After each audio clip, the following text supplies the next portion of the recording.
Kilele cha maadhimisho ya siku ya mazingira duniani wilaya ya Busega mkoani Simiyu yakifanyika hapa shule ya sekondari Lamadi kwa kushiriki shughuli mbalimbali za kimazingira ikiwemo kupanda miti.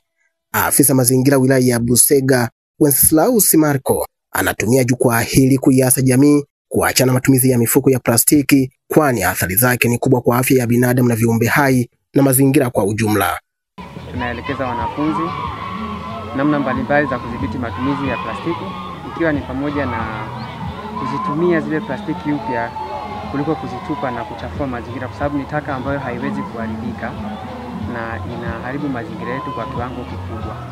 Hivyo kwenye warsha ya siku ya leo tunawaelekeza wanafunzi masuala mbalimbali hayo ya kudhibiti plastiki ili kuweza kutunza mazingira yetu kwa ujumla. Tunafanya jambo hili kwenye taasisi za umma ambazo zina wanafunzi, kwa maana tunaamini wao ni mabalozi wa mazingira na wanaweza kufikisha ujumbe kwa sehemu kubwa kwa muda mfupi. Kwa maana tunaamini wanafunzi wetu wanatoka kwenye jamii mbalimbali na jamii hizo ndio zinazotumia plastiki. Elimu hii inasisitizwa kwa wanafunzi kwa kuwa ni kundi kubwa ambalo ni hazina ya ustawi wa jamii leo na hata kesho. Plastiki ni taka ambayo haiozi. Pia inaweza kusababisha magonjwa.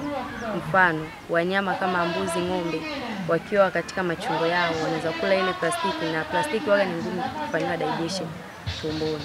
Ndio kusababisha inapelekea kifo kwa wanyama. Kwanza plastiki ni zile takataka ambazo haziozi. Kwa katika mazingira yetu kuna plastiki.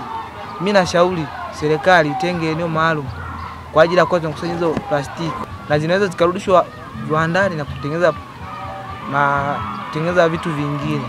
Herivetas ni wadau wanaoshirikiana na halmashauri ya wilaya ya Busega katika utekelezaji wa mradi wa mazingira kwa kuanzisha vilabu vya kijani hai mashuleni, ambapo afisa mradi Neema Akaro anasema lengo ni kuhakikisha elimu ya mazingira inawafikia wananchi.